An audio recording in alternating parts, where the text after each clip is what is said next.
RAG, or Retrieval Augmented Generation workflows, are a growing interest for business owners because they save a huge amount of time, require basically no technical skills to maintain, and are useful for basically every business. Today, I'll walk you through how you can build a RAG agent for your business in under 20 minutes and some use cases for how it can save you time and money. Let's get right into it. Okay, let's start off with talking about what is a RAG agent. Here in front of me, I have a high-level architecture of what a RAG agent looks like, and later on in the video, I will show you how this is exactly what DoorDash is using in order to automate their customer support. So make sure to stick around for that. Basically, every RAG agent is going to follow this architecture, where we have the user input, where this could be either a customer support, email or entry or text or a query or a customer support bot on your website. Or this could be an internal employee looking for a specific piece of information from your large data set of policies, FAQs, SOPs, so on and so forth. The RAG agent then uses semantic search to search your knowledge database. This would be like the documents that I just described, policies, FAQs, and other things. In today's example, we're going to be using Supabase database as our knowledge base in our N8N workflow. This is the most common RAG architecture. Some are more complex. It doesn't really get much simpler than this, but this is what a RAG agent looks like. Now, I mentioned earlier how a RAG agent uses semantic search for the knowledge database so that it gives you relevant information. And I want to touch on the differences between semantic search and keyword search really quick. As you can see here, keyword search is literal word matching. It has a limited understanding of context and doesn't understand synonyms, intent, ambiguity unless manually configured. You could configure a keyword search to understand these things, but every time you want to add a layer of additional intent or contextual understanding, you have to manually reconfigure it all over again. And if I zoom into this image here, you can see how we have the animal keywords and the fruit keywords, and they usually stay within the same position. And one problem that could happen with this is if you were searching Google about 25 years ago and you looked for Apple laptop, there is a chance you could have gotten just a bunch of pictures of apples instead of actually seeing an Apple computer. And so this would be the limitation of keyword searches. Nowadays it's a lot more sophisticated, but popular search engines like Google or others are now using semantic search to give users relevant and contextual information on what they're looking for. Semantic search is meaning-based, matching using vectors and embeddings, and we'll touch upon that in the image here. It understands synonyms and context. It doesn't need manual configuration because semantic search is already trained on data, like how an AI model is trained on data. And it converts queries and documents into numerical vectors, also called embeddings, and compares using similarity metrics. I'll also upload an article down in the video description below where you can learn more about such things and understand cosine and vector databases better. Now, if we look into this image, you can see that it looks somewhat similar to the keyword image, but there's a lot more of these dots. And these dots would be data points that semantic search is trained on. This is what gives it that much contextual understanding. In between these three lines, there are millions and millions and millions of slightly different angles of how you can understand this entire vector of animals, right? It's a big animal. Is it an alive animal? Is it an animal that lives in the desert? Is it an animal that is a pet, a domestic animal? There's so much context to this kind of search, right? And vector search returns similar items based on their semantic meaning rather than exact term matches, like how keyword search does. And this is what enables it with the additional context. With this example, if you were to search Apple computer, given the context that this semantic search has, it understands that you're not looking for apples, you're looking for an Apple computer. So it's going to give you results that are only related to Apple computers, laptops, so on and so forth. So these were the differences between semantic and keyword search.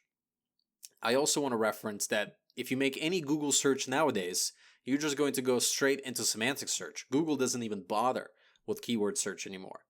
And we will touch upon this in the benefits here. the more relevant answers to natural language questions is one of the benefits to semantic search. It finds the meaning even without exact wording. So let's give it a test. Well, ask Google, what is the animal that has black and white stripes, lives in Africa? Now, in the search, I didn't specifically specify zebra. What I said is, what is the animal that has black and white stripes and lives in Africa? And because the semantic search for Google is sophisticated and trained on data, it will say that animal is zebra, right? Now, another piece of context to this is there are more than just a zebra in Africa that have black and white stripes. Let's go ahead and test it out. What other animals besides the zebra have black and white stripes that also live in Africa? And we can see here that it's the okapi, it's the colobus monkeys, it's the striped hyena, all these different things, right? We can see the resemblance of the black and white stripes here. Now, why didn't semantic search give me all those other responses? Well, it's also trained to give a simple answer that is most likely that the user is looking for. And that's why it gave me just zebra instead of having all those other answers that might not have been relevant to what I was really looking for. You can see just how much context semantic search models understand and just how useful this is for us regular humans when we're looking for a very specific piece of information and when we need it right away. Semantic search is able to achieve that and help us with that. Now, the second benefit to semantic search are higher conversion and retention because people reach the right products, help, or documents faster. This slightly touches on the point I just mentioned, where you can get answers quick that are exactly what you were looking for with semantic search. But this in specific would probably be most referenceable to like internal use of semantic search. If you have an employee that's looking through, hundreds of pages of documents and they need to get an information to the customer right away, they don't want to have to sit there and sift through hundreds of pages of documents. They want to be able to have the documents uploaded to a RAG agent so that they can then query the RAG agent and find the exact piece of information that your company has only, so not available in Google, but only your company information, your intellectual property. It goes and searches all of that with a RAG agent, gets the information, sends it off to the customer. The customer is happy and the employee is not frustrated, so everybody wins. And the third benefit is less manual tuning than keyword search, so teams can scale AI and automations across larger, messier content. This is probably one of my favorite benefits, because one of the worries that I had when I thought about implementing semantic search in my business or for other businesses I've worked with is that how difficult is it to scale this, right? What if a company doubles or triples their data, which many do in months, or maybe even a few weeks, they double and triple their amount of data. How difficult is it to scale the RAG agent to be able to use this data and continue to give you accurate information and continue to give you the value that you were hoping you would get out of this RAG agent? Turns out it's not that difficult. Sometimes it needs to be configured and played around with, and you need to test a lot with large data sets. And that's something that somebody like me on the back end would configure and make sure it works properly. And I also want to touch on 2 RAG use cases in businesses which could be relevant to your business.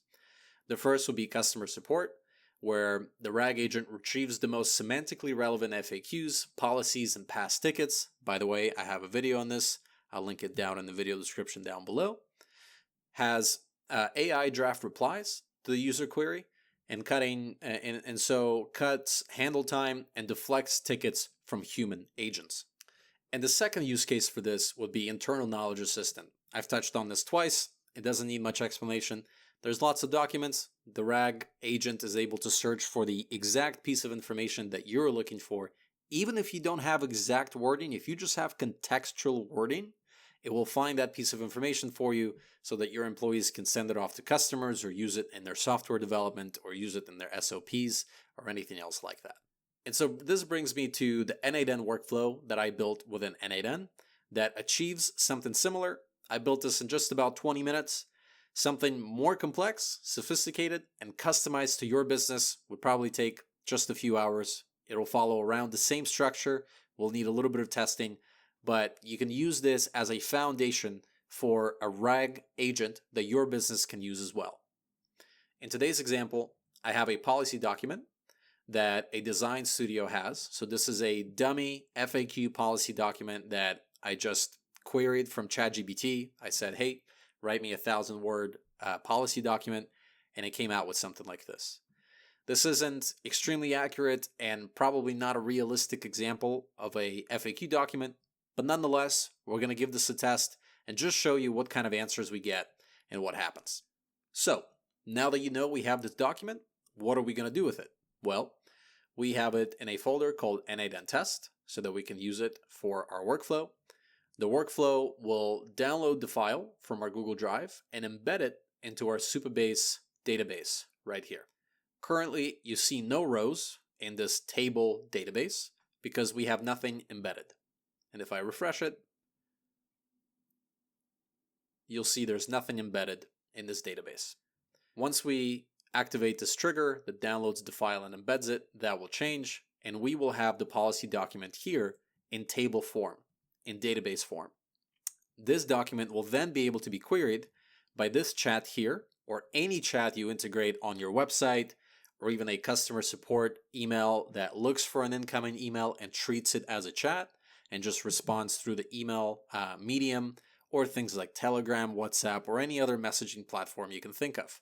It's applicable everywhere, basically everywhere, even in phone call conversations, which I'll be making a video on in the future. Now that it has the document, we'll query it and run a few tests on the queries, and then we'll see what happens when I update the document, what the workflow does from there, and then what happens when I delete the document. So let's get right into it. We will go ahead and activate the first trigger here, which I already told you is going to download the file and embed it into our database. Let's quickly double check to make sure there's nothing in our database currently. We can see that it's empty. So let's go ahead and activate the first trigger and just see how long this takes. Boom. Success in just 6 seconds. In just 6 seconds, we embedded this entire policy document into our database so that now it can be queried. Let's give it a try. Let's look at honest representation. It says here, we do not overpromise results or guarantee specific revenue outcomes. Our marketing materials clearly state what design can and cannot do, positioning us as a trusted and transparent partner. So what I'll do is I'll ask the AI agent, hey, give me an overview of what your honest representation section of your policy document states. Okay, there we go. We've asked the chat a question. We can see that it's using the AI agent to draft a response, and let's take a look at it. The honest representation part of the policy document states, they do not overpromise results, marketing materials clearly state what the design can and cannot do, and they position themselves as a trusted and transparent partner. And we can see that that's exactly what it says here. This entire process took 6 seconds to embed and just a few seconds to test out. Now let's see what happens when we want to update this document. Okay, so I got some additional lines that I can import into this document.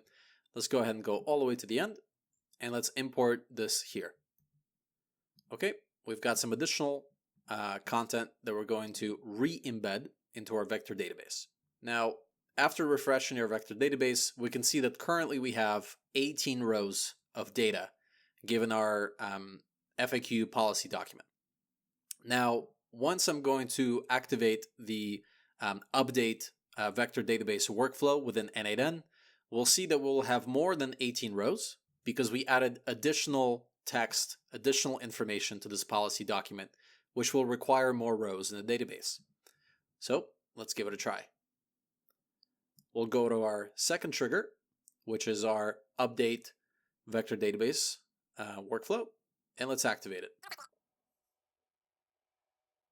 Okay, we can see here that the trigger successfully executed. It deleted our existing Supabase rows, re-downloaded the file, and then re-embed them. And we can see that the entire thing only took 7.5 seconds. Let's go ahead and go to our database. And as you remember, before I refresh this, we still only have 18 rows. And now we have 24. It automatically refreshed, right? So now with these 24 rows, is because we added additional information to our policy document, right? Now, let's go ahead and take a look at what happens when we delete this document. Now, there is a native limitation within Google Drive APIs, where if you go into Google Drive documentation, you will see that there's no such trigger for a deletion of a document. So what we have to do is recreate the function of moving something into a recycle bin within our Google Drive to achieve this function. The way we do this is we take our policy document from the N8N test folder and we move it into another folder that I created that we call the recycling bin.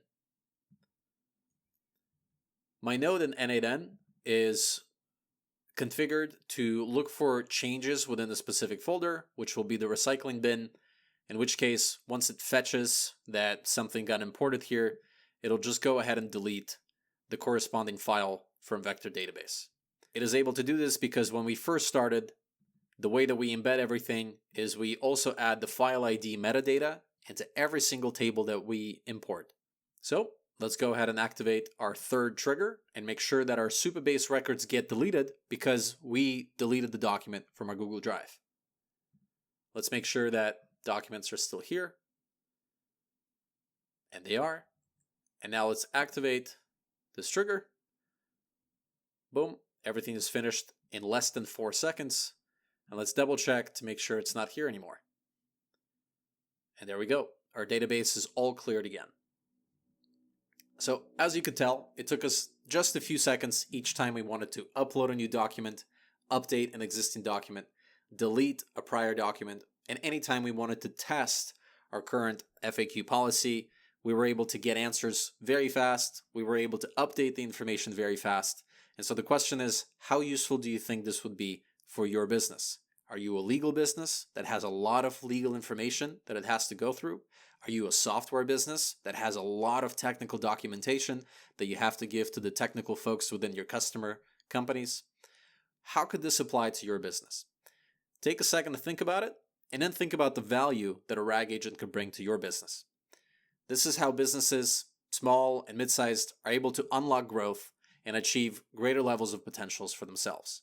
Now, as the promise that I made earlier in the video, I was going to show you how other enterprise companies are using RAG agents to simplify and automate their work so that they can keep growing and making money. The first example would be DoorDash. It used a RAG agent with a guardrail system, which basically ensures that any RAG response is extremely accurate and has extremely high quality in their responses to make sure that it doesn't hallucinate and give some sensitive information, so on and so forth. They did this with a customer support RAG system where there's a user query from a DoorDash delivery driver, and then the LLM support system uses the RAG system to retrieve the information. If it's not successful, it passes it off to a human, in this case called an expert.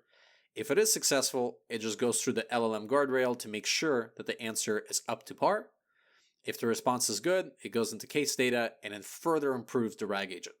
So the more you use it, the better it gets with time. So better to start sooner than later. A similar concept was also used at Bell.